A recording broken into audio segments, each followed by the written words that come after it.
마가복음 15장 33절에서 39절까지의 말씀 다 같이 합독하도록 하겠습니다. 제 6시가 되매 온 땅에 어두움이 임하여 제 9시까지 계속하더니 제 9시에 예수께서 크게 소리 지르시되 엘리 엘리 라마 사박다니 하시니 이를 번역하면 나의 하나님 나의 하나님 어찌하여 나를 버리셨나이까 하는 뜻이라. 곁에 섰던 자 중 어떤 이들이 듣고 가로되 보라 엘리야를 부른다 하고 한 사람이 달려가서 해용에 신포도주를 머금게 하여 갈대에 꿰어 마시우고 가로되 가만두어라 엘리야가 와서 저를 내려주나 보자 하더라. 예수께서 큰 소리를 지르시고 운명하시다. 이에 성소 휘장이 위로부터 아래까지 찢어져 둘이 되니라. 예수를 향하여 섰던 백부장이 그렇게 운명하심을 보고 가로되 이 사람은 진실로 하나님의 아들이었도다 하더라. 아멘. 하나님의 말씀입니다. 우리 말씀 받기 전에 먼저 하나님께 기도드리시겠습니다. 존귀하신 주님, 예수님께서 예루살렘에 입성하신 그 거룩한 그 사건을 기억하며 저희들이 예배드립니다. 우리의 심령 가운데 평화와 겸손의 왕으로 찾아오시기를 간절히 소원합니다. 아버지 하나님, 이 말씀, 진리의 말씀이 우리의 영혼 가운데 크게 울릴 수 있도록 인도해 주시며 부족한 종 말씀의 통로가 될 수 있도록 주여 붙잡아 주시기를 원하며 우리의 아버지 온 마음으로 이 말씀 받아 먹을 수 있도록 역사해 주시옵소서. 예수 그리스도 이름으로 간절히 기도드려 싸움나이다. 아멘.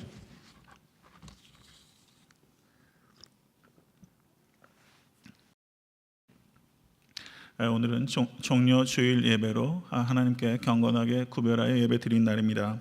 예수님께서 십자가에 달리시기 위해서 예루살렘에 입성하신 것을 기념하는 주일이라고 할 수 있습니다. 그리고 이제 한 주간 동안 고난 주간으로 드리게 됩니다. 고난 주간에 주님을 묵상하는 일은 매우 필요하고 중요한 일입니다. 그렇지만 골고다의 십자가를 묵상하는 일은 고난 주간에만 국한되는 것이 아니라 1년 12달 평생 동안 집중되어야 되는 것이라는 것을 기억하실 수 있기를 간절히 바랍니다. 그렇지만 이 고난 주간에 특별히 평소에 잘 하지 못하던 금식도 하고 그리고 평소에 이런저런 이유로 드리지 못했던 새벽 예배도 드리기 위해서 힘쓰시는 일들은 매우 필요한 일이라고 생각이 됩니다. 내일부터 일주일 동안 있는 고난주간 특별 새벽 기도에 많은 성도님들 오셔서 이 주간만이라도 새벽 기도로 시작하실 수 있게 되기를 권면합니다. Gentleman in Prison 이라는 책이 있어요. 이 책은 그 3명의 사람을 살해하고 사형 언도를 받은 후에 27년 동안 감옥에 복역 중이던 일본 사람 토키치 이시의 신앙 고백을 기록하고 있는 책입니다. 이 토키치 이시의 신앙 고백을 캐롤라인 맥도날드라는 그 여인이 번역한 책이고 이 책이 1922년에 출판되었습니다. 그리고 이 책의 가치가 새롭게 인식이 되면서 2010년도에 미국의 한 출판사를 통해서 재출판되게 되었고 제가 어제 아마존을 통해서 검색해 보니까 아마존을 통해서도 구입할 수 있습니다. 의미 있는 책이라고 생각이 됩니다. 그런데 이 A Gentleman in Prison, 감옥에 있는 신사라고 소개되고 있는 토카치 이시인은 결코 신사가 아니었습니다. 그는 사형 언도를 받고 27년 동안 감옥에 있어서 독이 오를 대로 오른 맹수와 같은 사람이었습니다. 그런데 이 캐롤라인을 통해서 성경책이 감옥 안으로 들여보내졌고 이 토카치 이시가 감옥 안에서 무료하다 못해 마침내 그 성경을 붙들고 읽기 시작하다가 예수님께서 십자가에 못 박히셔서 로마 군병들을 바라보시면서 하셨던 그 기도의 말씀, 아버지여 저희를 사하여 주옵소서 자기의 하는 것을 알지 못함이니이다. 이 말씀에 이 맹수와 같은 그 사람의 영혼에 대못이 박히게 되었습니다. 그리고 이 토카치 이시가 그의 책에 이렇게 고백한 것입니다. 나는 그 구절에서 멈추었습니다. 마치 17, 18cm가량 되는 대못이라도 박힌 것처럼 가슴이 아팠습니다. 그것을 그리스도의 사랑이라고 해야 할까요? 아니면 불쌍히 여기는 마음이라고 해야 할까요? 그것은 무엇이라고 해야 할지 나는 모릅니다. 내가 아는 것은 내가 하나님을 믿게 되었고 강팍한 내 마음이 변했다는 사실입니다. 라고 토카치 이시가 고백했어요. 그리고 마침내 사형장으로 끌려가던 날에 이 맹수 같은 이 토카치 이시의 얼굴이 중생한 성도로서 더없이 환하게 빛났고, 그리고 자신에게 성경책을 주고 예수를 소개했던 이 캐롤라인에게 다음과 같은 짧은 시를 건네게 됩니다. 그 시의 내용은 이렇습니다. 내 이름은 더럽고 추합니다. 나는 이제 감옥에서 죽습니다. 그러나 내 영혼은 정결함을 받았습니다. 오늘 나는 하나님의 도성에 들어갑니다. 할렐루야. 이 맹수 같은 이 토카치 이시 27년 동안 감옥에 갇힌다는 것은 우리는 상상도 못해요. 그런데 이렇게 짧은 시를 자신의 영혼의 구원을 안내해줬던 이 캐롤라인에게 이 짧은 시를 주면서 동전 한 입을 전달했어요. 그리고 이 캐롤라인은 그 동전의 구멍을 뚫어서 평생 동안 목걸이를 만들어서 목에 메고 다녔다는 것입니다. 오늘 본문에는 사형수가 등장하는 것이 아니라 사형을 집행했던 백부장이 등장합니다. 그는 토카치 이시의 영혼에 박혔던 그 대못을 예수의 손에 박았던 당사자입니다. 그는 누구보다도 예수님의 마지막 순간을 최근접거리에서 생생하게 들었고 보았던 사람입니다. 그는 예수님의 거친 숨소리를 들을 수 있었던 사람이고 예수님의 몸에서 땅에 떨어지는 핏방울조차 볼 수 있을 만큼 가까이 예수의 마지막을 지켰던 사람, 그 사람이 바로 오늘 본문에 등장하는 백부장입니다.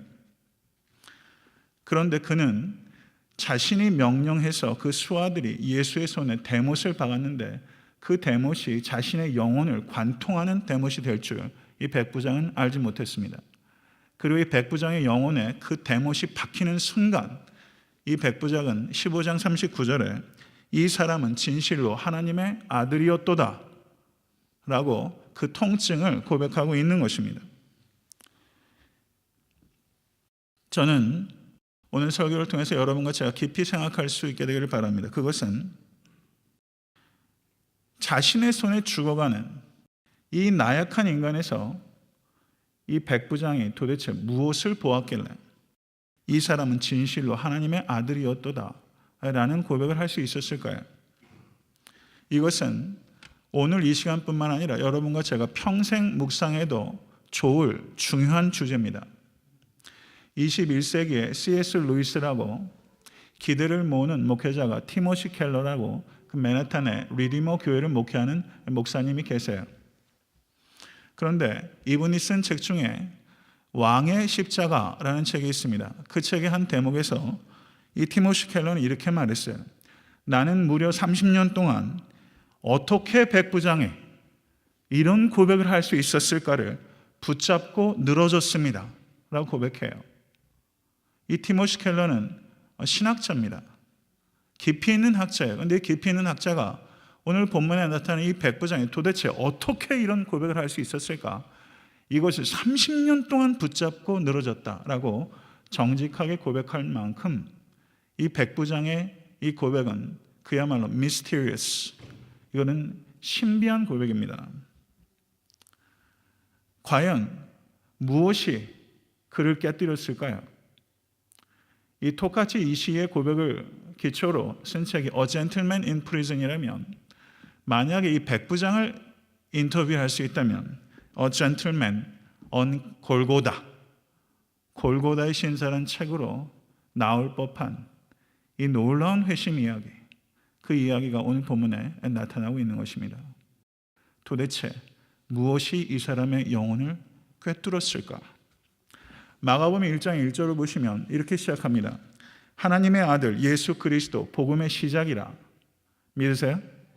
예수 그리스도의 정체성에 대해서 마가는 1장 1절에 위대하게 선포를 하고 그것을 증명해 나갑니다. 그러나 마가복음 전체를 통해서 오늘 백부장 이전에 어떤 인간도 예수님을 하나님의 아들이라고 고백한 사람이 없어요. 예수님의 신성을 간파한 사람은 단 한 사람도 없었어요. 마가복음 8장에 베드로가 주는 그리스도 신이다 라고 고백했어요. 근데 유대인들이 그리스도라고 고백하는 것은 왕이라고 고백하는 거예요. 그런데 유대인들은 하나님께서 인간의 몸을 입으시고 이 땅에 그리스도로 오신다는 것을 상상조차 하지 않았어요. 유대인들의 그리스도는 인간일 뿐입니다. 베드로의 이 고백도 그 범주를 크게 벗어나지 못하는 거예요. 그런데 오늘 본문의 백부장은 자신의 명령에 의해서 한 인간이 나약하게 죽어가는데 그 사람을 향하여 이 사람은 참으로 하나님의 아들이다 라고 고백을 하고 있다는 것입니다. 여기에는 신비한 역설이 있습니다. Mysterious Paradox. 이 신비한 역설을 여러분과 제가 깨달아갈 수 있게 되길 주님의 간절히 축원합니다. 이 역설을 이해하기 위해서는 로마의 백부장이 어떠한 사람인지에 대한 그 역사적인 고찰이 필요합니다. 로마 군대는, 로마 제국은 위대한 제국이요, 엄청난 제국이에요. 근데 로마 제국은 로마 군대에 의해서 세워졌다고 해도 과언이 아닙니다. 그런데 이 로마 제국의 로마 군대는 대부분 직업 군인이었습니다.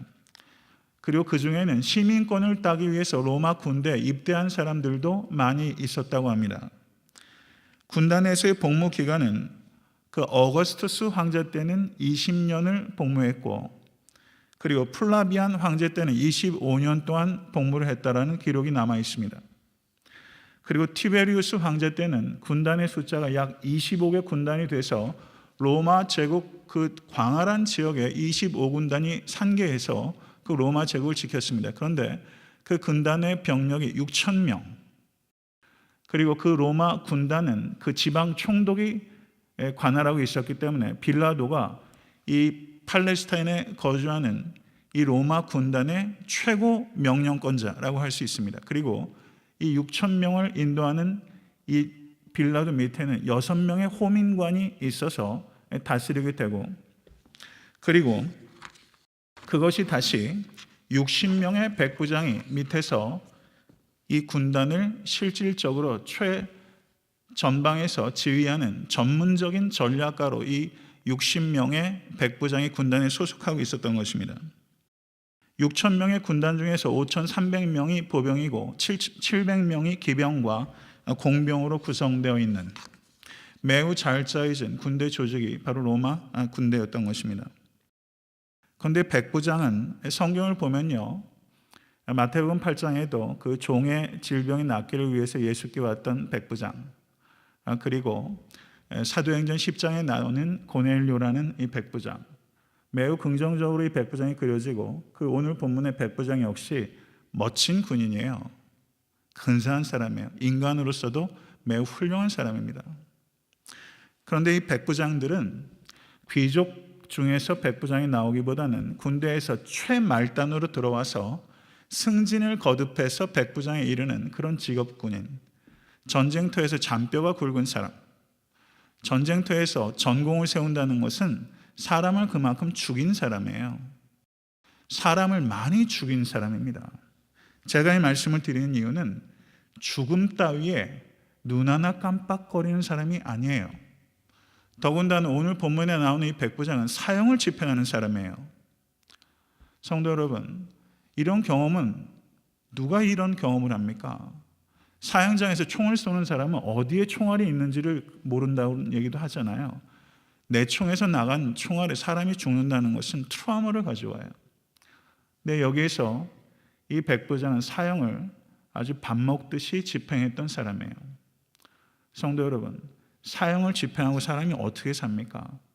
그래서 이 백부장은 아주 의지적으로 무정해지고 의지적으로 잔인해질 수밖에 없었던 사람이에요.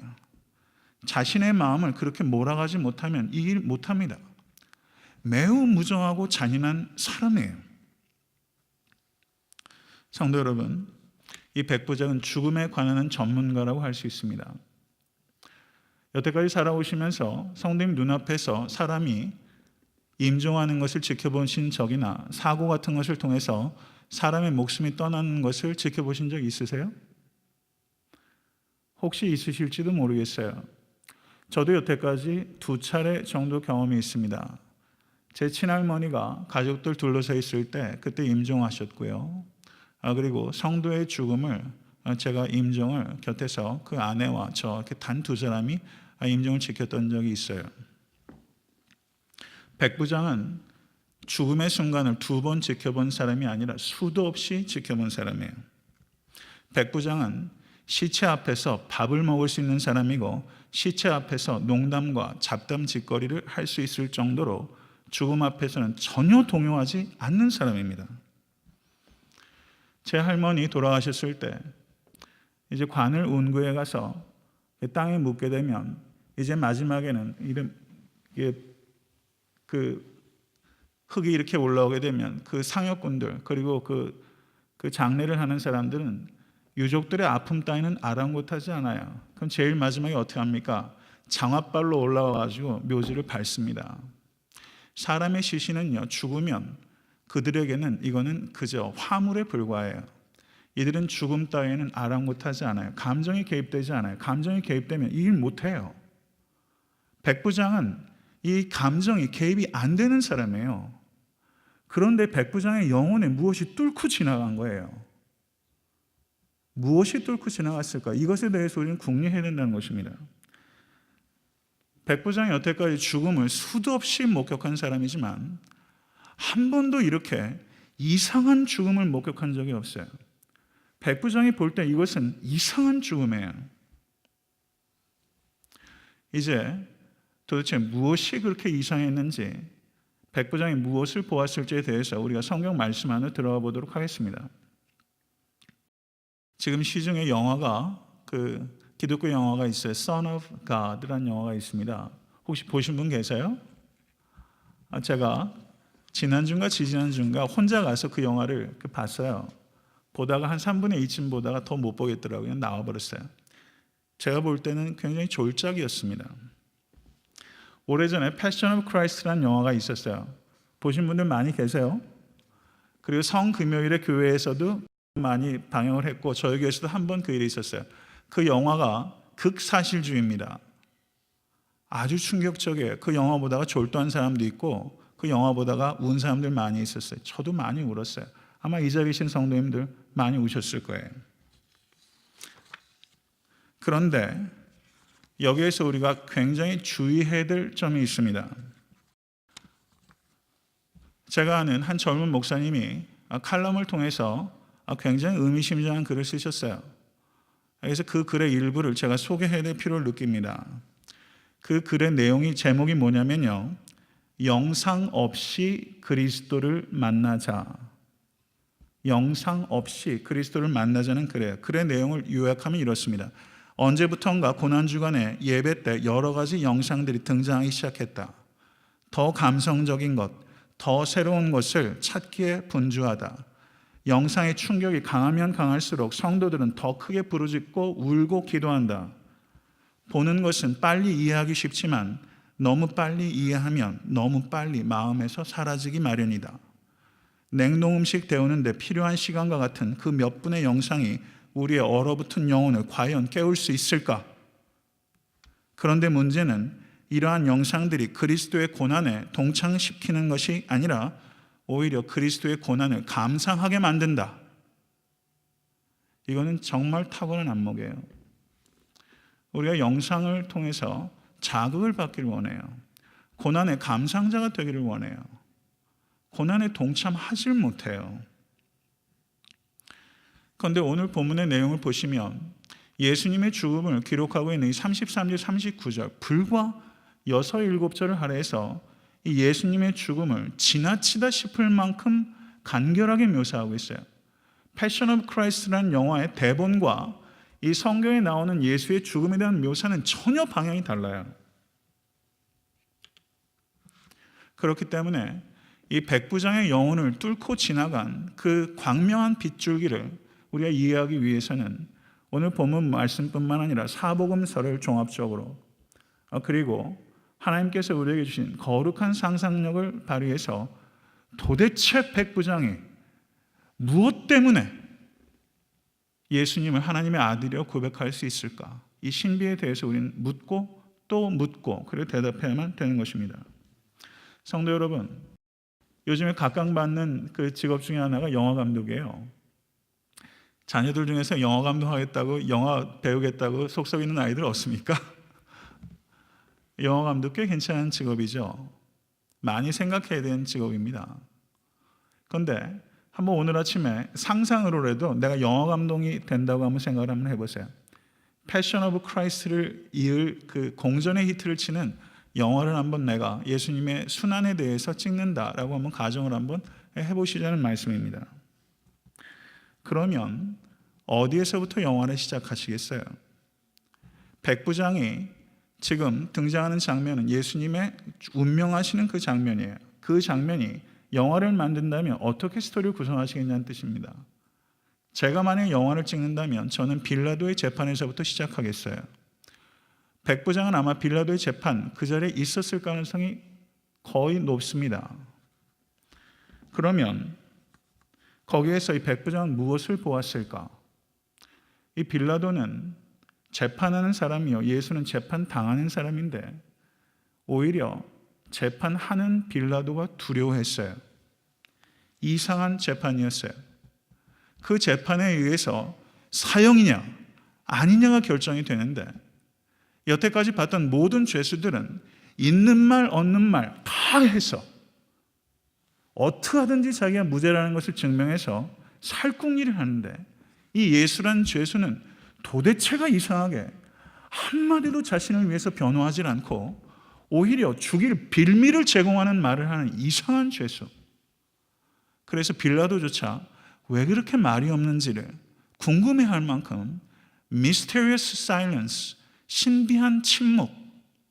학자들은 그렇게 표현해요. 예수의 재판은 신비한 침묵이에요. 이 신비한 침묵을 이 백부장은 매우 의아하게 주목하기 시작했을 것이다. 그리고 빌라도의 최종 판결 후에 이 빌라도가 예수를 로마 군병들에게 주자 마치 먹이를 포획한 맹수처럼 이 로마 군병들이 예수의 육신을 가지고 놀기 시작합니다. 그 당시에 로마 군병들이 그 죄인들에게 쳤던 채찍은 세 가지가 있었어요. 푸스티가티오, 경범죄를 지은 자들에게 때려지는 채찍질이고, 플로겔라티오, 이것은 좀 더 위중한 죄인에게 가해지는 채찍질이고, 예수님께 가해졌던 채찍질은 베르베라티오라는 채찍질입니다. 이 채찍질은 사람을 말뚝이나 기둥에 묶어놓고 그리고 때리는 사람이 번갈아 칠 정도로 사력을 다해서 치는 채찍질이에요.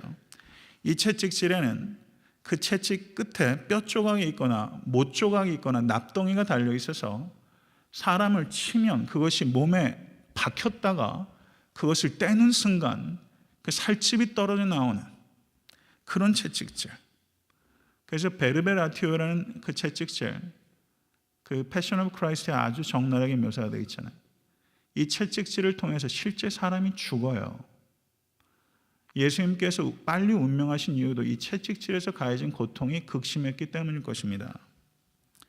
그리고 예수님의 머리에 가시면류관이 박혔어요. 이 가시는 길게는 30cm 정도나 되는 가시라고 그래요. 이것이 깊숙이 예수의 머리에 박혔습니다. 그리고 막대기 하나를 쥐어쥐고 이것이 왕의 지팡이라고 예수님을 희롱하고 그리고 침을 뱉고 손바닥으로 때리고 주먹으로 휘 갈겼어요.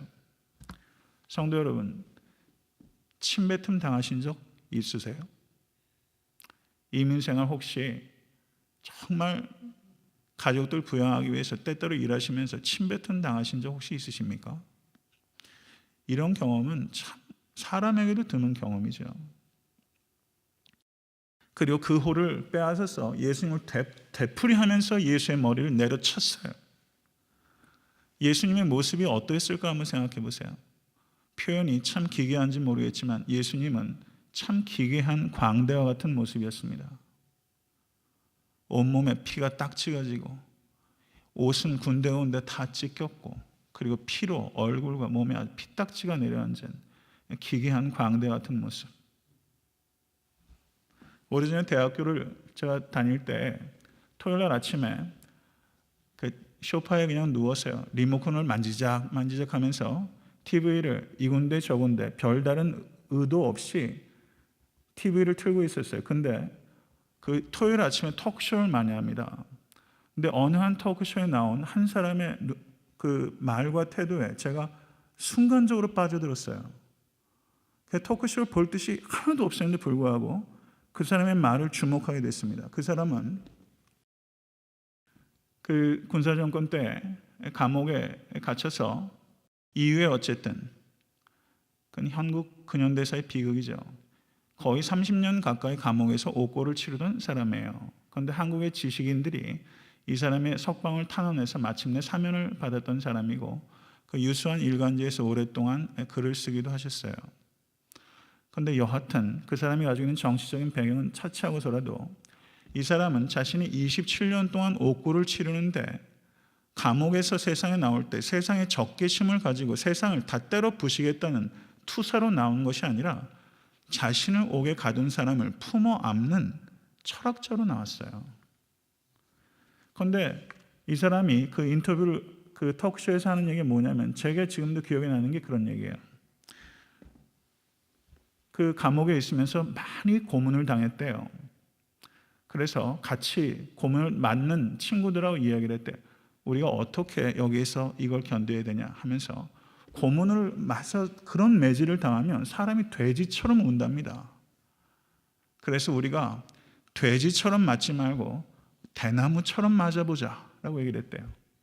그 말을 생각하면서 제가 대나무를 한번 생각해 보는 거예요. 대나무는요 밑둥을 통 때리면 이 나무가 막 요동을 쳐요. 그러다가 조금 시간이 지나면 다시 그 자리에 견고하게 섭니다. 이 사람은 고문을 당하면서 돼지로 맞지 않고 인간으로 맞으려고 했던 거예요. 잘 맞는 것을 고민했던 사람이에요. 제가 그 후 얼마 있다가 미국에 유학 오기 전에 한국의 한 교회, 제가 참 존경하는 목사님이 홍정길 목사님이에요.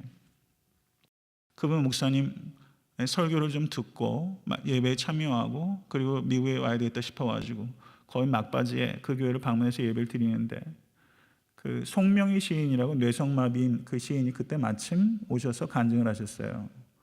그런데 송명희 시인의 찬송도 많이 있잖아요. 그런데 송명희 시인이 오셔가지고 지난 3년 동안 몸이 너무 아파서 밖에 외출도 못했대요. 그러면서 홍정일 목사님과의 특별한 관계 때문에 오늘 왔는데 한 5분도 채 말을 길게 못하면서 간증을 하셨는데 그때 저에게 마음에 크게 감동이 있었던 그 말씀이 뭐냐면 지난 3년 동안 제가 할 수 있는 일은 아무 일도 없었습니다. 한 가지 할 수 있었대요. 하나님 안에서 잘 아픈 일, 그게 제가 할 수 있는 일이었대요. 그때 참 많이 울었습니다. 하나님 안에서 잘 아프기. 저는 백부장이 그 예수님께서 그 고문을 당하시고 그리고 죽어가는 그 모든 순간을 최근접에서 목격하면서 인간이 이렇게 맞을 수 있구나.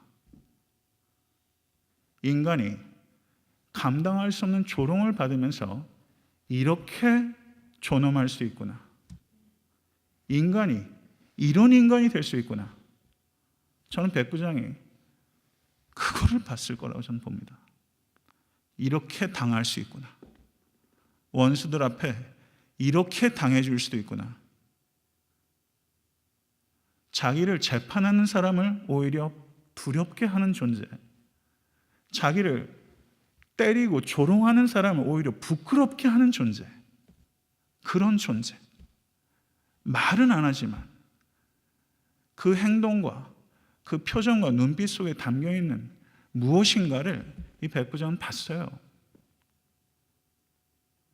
위대한 인간을 본 겁니다.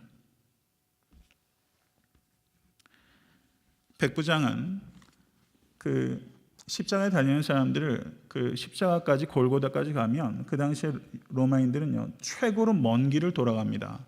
그래서 백성들한테 가시적으로 홍보를 하는 거예요. 반역하면 죽인다. 그래서 죄수한 사람을 놓고서 정사각형으로 로마 군인들이 4명 둘러서게 됩니다. 예수 옆에 죽었던 강도들이 둘이 있으니까 행렬이 3명 그리고 12명이었겠죠. 그리고 백부장이 이끌었을 것입니다.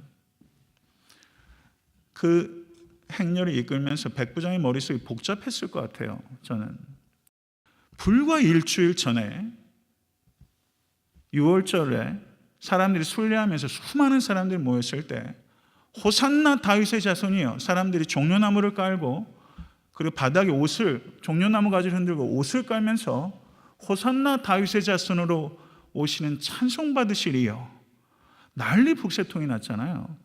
그래서 로마 군단 6천 명이 지금 총 집결해서 평소에는 가이사랴 빌립보에 있던 군대들이 예루살렘에 지금 6월절 때는 다 옵니다.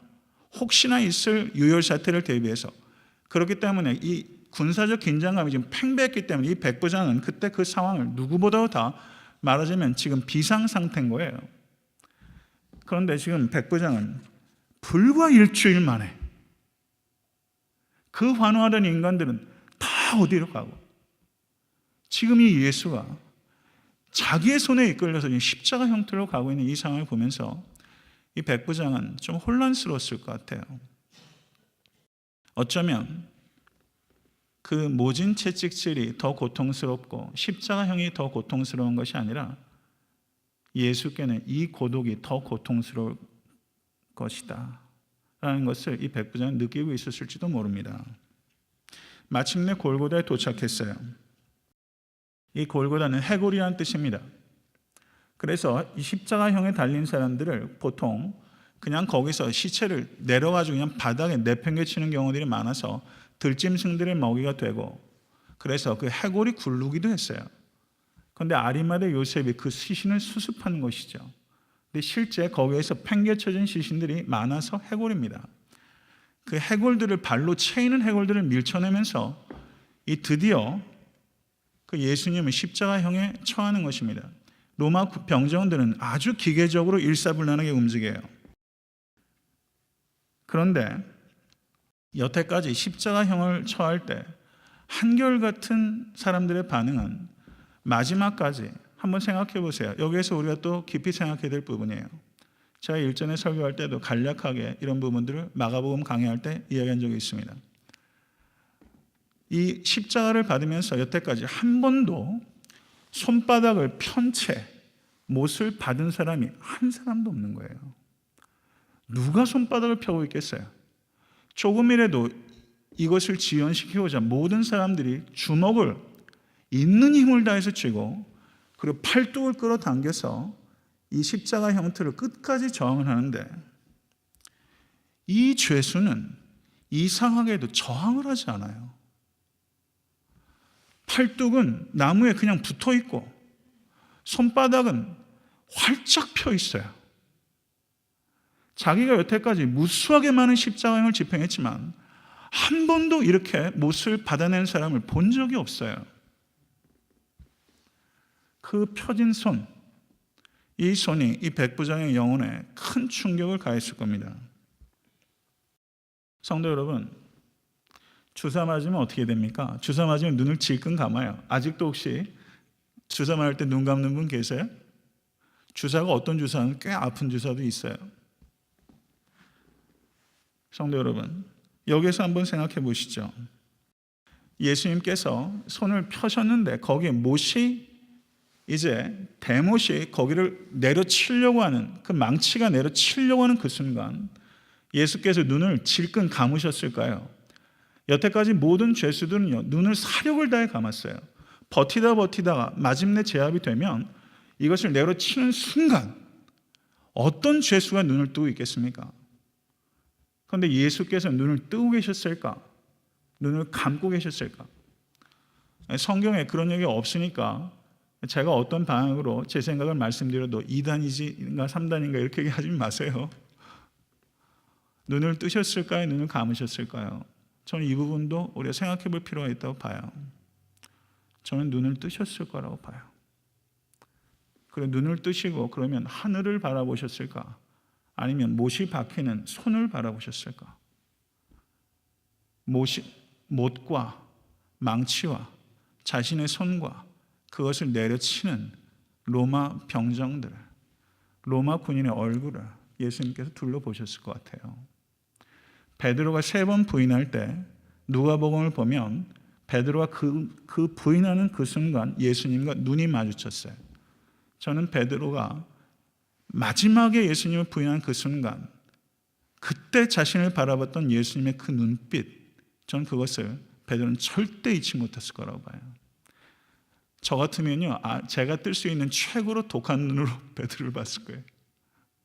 우리 딸아이에게요, 화난 눈 하면요, 제 딸아이가 이렇게 쳐다봅니다. 베드로가 3번 부인했을 때 예수님께서 베드로를 어떻게 바라보셨을까? 그 눈빛은 선한 목자의 눈빛입니다. 저는 예수님의 팔에 이 못이 관통하는 순간 예수께서 어디에 시선을 두셨을까? 이것도 우리가 깊이 생각해야 될 부분이라고 생각이 돼요. 저는 예전에 주님의 손이라는 제목으로 설교를 한 적이 있습니다. 2010년도에 주님의 손이 아기 손이었을 때가 있어요. 어저께 좀 몸이 피곤해가지고 집에 갔더니 집사람이 제 발을 마사지를 해줬어요. 이거는 흔히 있는 일이 결코 아닙니다. 그랬더니 제 딸아이가 옆에서 자기도 발을 마사지 해주겠다고 발을 주무작주무작 만지작 해요. 하나 시원하지 않아요. 예수님께서 아무 힘이 없는 아기 손이었을 때가 있었어요. 그 다음에 예수님의 손은 노동자의 손이었어요. 성도 여러분, 이것을 한번 묵상해 보세요. 도대체 왜 예수님께서는 30살이 될 때까지 계시다가 3년 공생애를 하셨을까요? 공생애를 조금 일찍 하시고, 그냥 성도 여러분, 이 세상에서 죽는 일도 고통이지만 이 세상에서 사는 일도 고통이에요. 왜 30년 동안 사셔야 했을까요? 저는 여기에 중요한 묵상의 주제가 있다고 봅니다. 예수님께서는 목 쓰셨어요. 문도 고쳐주시고 지붕도 깔아주시고 지붕도 고쳐주시고 식탁도 만들어주시고 무너진 담벼락도 세우셨어요.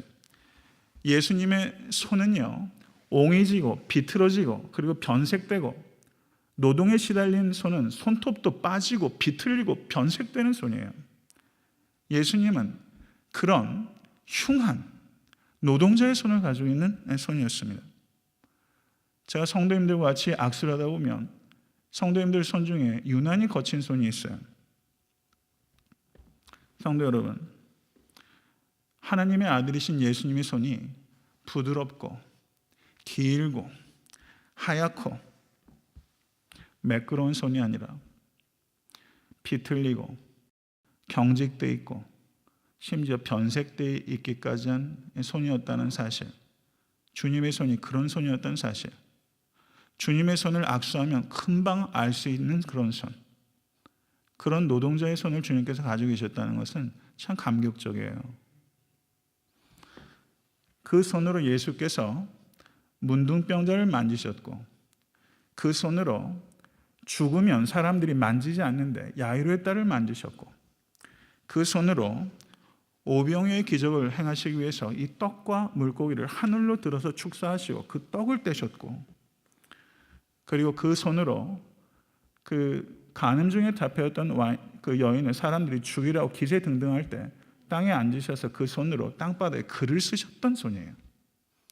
그 손에 못이 관통에 들어갔습니다. 혈관이 터지고 근육이 비틀리고 그리고 세포가 찢어지고 힘줄이 파괴되는 그 손에 그것을 감당하셨어요. 저는 주님의 손, 우리가 묵상해야 될 필요가 있다고 생각이 됩니다. 이 백부장은 의아하기 짝이 없었습니다. 그리고 마침내 십자가에 예수님께서 이제 박히셔가지고 위에 세워지는 순간 못에 이 체중이 다 실리니 이 몸이 찢어지죠. 이 뼈가 다 엉망진창이 되는 것이죠. 그런데 십자가에 달렸을 때 예수님께서는 여태까지 재판과 그리고 여기까지 오는 과정과 그리고 못이 박히는 순간보다도 더 이상한 말과 행동을 하시는 거예요. 아버지여, 저희를 사하여 주옵소서. 자기 하는 것을 알지 못함이니이다. 여태까지 봤던 죄수들은 기력이 그나마 남아있으면 있는 욕치거리, 자기가 할 수 있는 최악의 욕으로 사람들을 저주하면서 죽어가는데, 이 이상한 죄수는 자기를 죽이는 자들을 향하여 저들을 용서해 달라고 이야기를 했어요. 이런 말을 들어본 적이 없는 거예요. 이런 용서의 말이 나올 때 조소하는 사람들이 있어요. 성도 여러분, 아무리 사랑해도 그 사랑 내팽개치면 사랑은 참 무력해요. 방법이 없어요. 이런 용서의 기도를 하는데도 사람들은 밑에서 옷을 가지고 제비 뽑고 있어요. 그렇지만 백부장은 그 용서의 기도가 그 영혼을 흔들었습니다. 이 기도는 나를 위한 기도라는 것을 백부장이 깨달은 거예요. 사형을 집행하는 나를 위해서 예수께서 마지막까지 기도해 주시는 거예요. 성도 여러분, 백부장은 이 기도를 그렇게 들은 것입니다. 그런데 예수님께서 십자가에 달리셔서 여자여 보소서 아들이니이다. 보라 내 어머니라. 이제 말할 기력도 없는데 마지막까지 자신이 아니라 다른 사람을 생각하시고 다른 사람을 돌보다가 어머니와 또 제자를 돌보는 게 아니라 이제는 강도까지 돌보시면서 내가 진실로 진실로 내게 이르노니 오늘 내가 나와 함께 낙원에 있으리라. 성도 여러분, 몸이 피곤하면요 말하고 싶지 않아요. 말할 의욕이 없어요. 말하는 직업 얼마나 힘든지 아세요? 말하는 건 사람 굉장히 힘듭니다.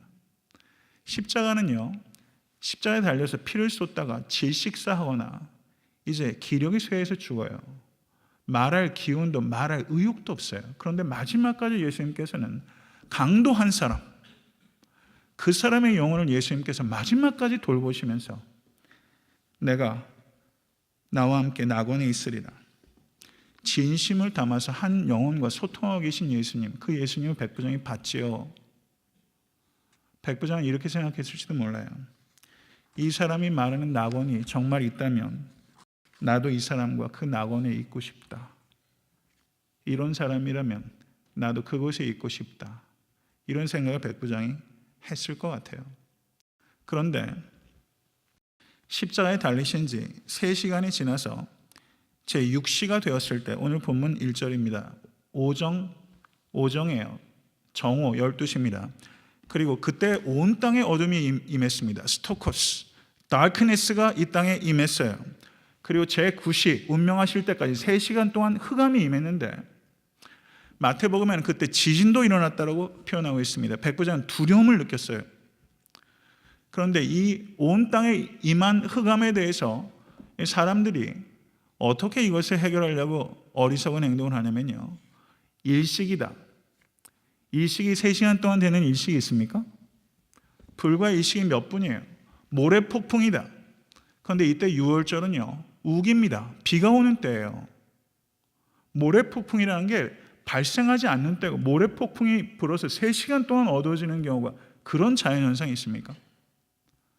이것은 초자연적인 현상입니다. 한 신학자가 이렇게 표현했어요. 더글라스 웹스터라는 신학자가 하나님의 아들이 탄생할 때에는 한밤의 밝음이 있었다. 그러나 하나님의 아들이 죽으실 때는 대낮에 흑암이 있었다. 예수께서 이 땅에 탄생하실 때는 하나님께서 밝은 별을 통해서 동방박사에 이끄셨어요. 한밤에도 밝음이 있었는데 이 예수께서 죽으실 때는 대낮에도 흑암이 있었어요. 성도 여러분, 이런 흑암이 임해도 예수를 사람이 믿는 사람은 손에 꼽아요. 두려움을 느끼는 사람 손에 꼽아요. 지나가겠거니 합니다. 흑암이 임한 것은 상징적인 사건입니다. 이것은 하나님께서 예수님을 철저하게 외면하셨다는 거예요. 예수님께 대하여 철저하게 침묵하셨다는 것이고, 예수님으로부터 철저하게 숨으신 것입니다. 철저하게 외면당할 때 있지 않습니까? 하나님으로부터. 하나님이 total silence, 하나님이 도무지 말씀을 안 하세요. 앞으로 가도 뒤로 가도 좌로 가도 우로 가도 하나님이 보이지 않아요. 하나님이 너무나 침묵하세요. 하나님이 말씀이신데 말씀하신 하나님이 도무지 너무나 무색할 만큼 하나님이 침묵하세요. 그리고 하나님은 숨으셨어요. C.S. 루이스가 이 장면을 하나님의 숨어 계신 하나님이라고 표현했어요. 숨어 계신 하나님.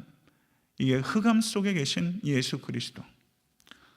성도 여러분, 어떤 신학자가 엘리엘리 라바 사막다니, 이 고통을 어떤 신학자가, 어떤 목회자가, 어떤 문장가가, 아니면 어떤 세상의 영화쟁이들이 그 상황을 충분히 적절하게 설명하거나 표현할 수 있다고 생각하세요?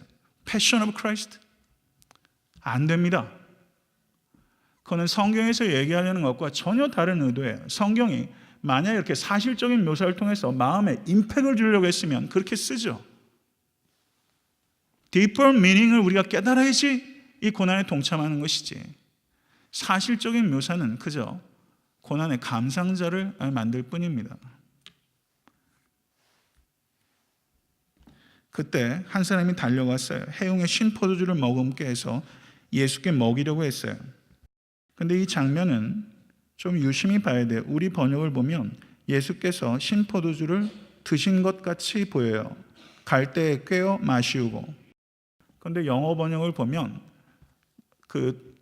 부정사로 번역이 되어 있어서 마시게 하려고 라고 표현하고 있기 때문에 실제 마셨다는 게 결정적이지 않아요. 제가 성경 원어는 아직 그거는 확인해 보지 못했어요. 저는 마시지 않으셨다고 봅니다. 왜냐하면 그 뒤에 보면 보세요. 가만두어라. 만류하는 장면이 보이잖아요. 엘리야가 와서 저를 내려주나 보자. 엘리 라바 사박다니. 그것을 엘리야라고 사람들이 들을 만큼 이 마지막에까지 발생하는 이 케이오스, 하나님의 아들이 인간의 몸을 입으시고 그렇게 죽으시는데 엘리 라바 사막단이라는 고통을 엘리야라고 잘못 듣고서 이렇게 끝까지 조롱할 수 있는 인간들. 백부장은 마지막 순간에 사형을 집행하면서 인간이 어떤 존재인지를 이 백부장은 느꼈을 거라고 저는 봐요. 인간은 참 잔인한 존재입니다. 여기서 마가복음 15장 23절을 보시면 몰약을 탄 포도주를 주었으나 예수께서 받지 아니하시니라 라고 말씀하고 있어요. 몰약을 탄 포도주는 진통제 효과가 있는 것이죠. 그런데 예수님께서 받지 아니하셨어요.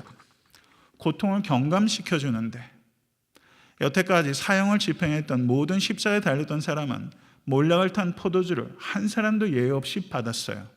더 없어서 안달이죠. 그런데 이 이상한 죄수는 몰약을 탄 포도주를 거절하는 사람이에요. 그때도 이 백부장은 의아했을 거예요. 왜 이 사람은 고통을 경감시키려 하지 않을까? 성도 여러분, 제가 허리 디스크가 파열이 돼서 수술할 때 진통제를 레벨을 1부터 계속 올렸어요. 나중에는 암 환자 드신다는 진통제를 먹어도 이게 워킹을 안 해요. 약으로 안 되는 고통이 있잖아요. 저는 몰약을 탄 포도주를 거절하신 그 예수님을 보면서 현대의 진통제로도 통증이 완화되지 않는 고통 가운데 계신 성도입니다. 그런 고통을 경험해 보셨던 이야기를 제게 하시는 분이 있어요. 저는 그분들께 이 말씀이 얼마나 위로가 될까? 통증을 완화시킨 진통제 자체를 거절하셨던 예수님. 그 고통. 저는 너무너무 놀랍고 감사한 것 같아요. 예수님께서 우리의 고통을 해결해 주신다는 것보다 더 감사한 것은 예수님께서 내 고통 가운데 계시고 그 고통을 아신다는 사실입니다. 예수님은 어디 계세요? 십자가에 계세요. 고통당하는 모든 사람들에게 예수님은 내가 여기 있다라고 말씀하세요. 약물로도 안 되는 고통을 주님께서 알고 계세요. 그리고 그 입에서 마지막에 큰 소리를 지르시고 운명하셨는데, 그 요한복음을 보면 give up 했다고 말해요. 예수님께서는 스스로 목숨을 버리신 거예요. 목숨을 빼앗기신 것이 아니라 예수께서 스스로 목숨을 버리셨어요. 예수의 죽음은 선택한 십자가입니다. 테텔레스타이, it is accomplished. 다 이루었도다. 마지막까지 백부장의 영혼에 예수께서 그냥 큰 충격을 가하신 거예요. 다 이루었도다. 이런 기괴한 외침이 어디 있어요, 세상에? 사람 인생을 따지게 보면 예수님처럼 불행한 사람이 없어요. 그 조롱과 그 매질과 그 침뱉음과 그리고 십자가형으로 나무에 달려 저주받아 죽은 인간의 입에서 It is accomplished. 다 이루었도다 라고 말씀하시면서 기괴한 외침을 하고 돌아가셨어요. 이 외침은 패배의 외침이 아니라 승리의 계가입니다. 예수님께서는 구약의 예언을 accomplished 하신 것이고 인간으로서 순종을 완성시키신 것이고 하나님의 사랑을 완성시키신 것입니다. 백부장은 숨겨있는 하나님을 십자가 위에서 발견한 거예요. 인간 중에서도 가장 비참한 죽임을 당한 내 손에 죽은 인간 안에서 이 백부장은 숨겨있는 하나님을 발견하고 이는 참으로 하나님의 아들이었다 라고 고백을 하는 것입니다. 이 숨겨져 있는 하나님은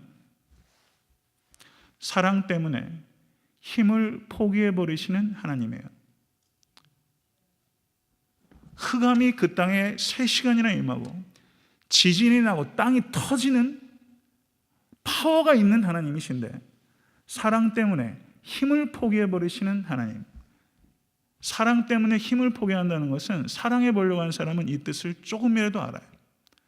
사랑 때문에 힘을 포기해버리신 숨어 계신 하나님.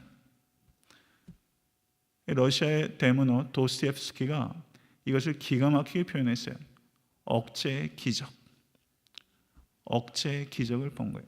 사랑은 억제의 기적이에요. 사랑은 사랑 때문에 내 힘을 포기해버리는 거예요. 억제의 기적. 그리고 그 결과가 이 사람은 진실로 하나님의 아들이었다 라는 고백입니다. 성도 여러분, 오늘 저는 저의 버전으로 백부장 영화를 찍은 거예요. 근거를 가지고 티모시 켈러가 30년 동안 붙잡고 늘고 늘어졌던 백부장은 도대체 무엇을 보았을까? 이것에 대해서 성도님들의 버전을 한번 만들어 가보세요. 성도들은 말씀이 맺습니다. 십자가의 영상을 보려 하지 마시고 십자가의 주님을 생각하십시오. 히브리서 12장 2절에서 3절은 믿음의 주요 또 온전케 하시는 이인 예수를 바라보자. 저는 그 앞에 있는 즐거움을 위하여 십자가를 참으사 부끄러움을 개의치 아니하시더니 하나님 보좌 우편에 앉으셨느니라. 너희가 피곤하여 낙심치 않기 위하여 죄인들의 이같이 자기에게 거역한 일을 참으신 자를 생각하라. 이 고난주간에 십자가에 달리신 예수님을 생각하십시오. 사형 집행관이었던 백부장의 그 어두운 영혼을 뚫고 갔던 그 빗줄기, 그리고 사형수였던 토카치 이시의 어두운 영혼을 뚫고 갔던 그 빗줄기, 그 빗줄기가 여러분과 저의 영혼을 뚫고 지나가야 합니다. 그 예수님 만나실 수 있기를 주님을 간절히 축원합니다. 다 같이 기도드리시겠습니다. 하나님 감사합니다. 아버지 하나님, 성경에 나오는 이 이야기들이 나의 이야기가 될 수 있도록 하나님 도와주시옵소서. 예수님께서 십자가에 달리신 것은 로마 군병 때문도 아니고 바리새인들 때문도 아니고 나 때문이었습니다. 나 때문에 십자가에 달리신 것이고 내가 십자가에 못 박은 것입니다. 아버지 하나님, 이것을 깨달을 수 있도록 주여 인도해 주시옵소서. 아버지, 이 사랑 앞에 우리가 교만하지 않게 도와주시고 아버지, 이 사랑을 진부하게 여기지 않도록 주여 인도해 주시며 아버지, 눈에 보이는 것에 현혹되지 않도록 주여 인도해 주시옵시고 그리스도의 고난에 방관자가 되지 않게 도와주시며 감상자가 되지 않도록 역사해 주시고 그 고난에 동참할 수 있도록 주여 인도해 주시며 아버지 하나님, 옆에 있는 형제 자매의 고난에 눈이 열릴 수 있도록 인도하여 주시옵소서. 예수 그리스도 이름으로 간절히 기도드려 싸움나이다. 아멘.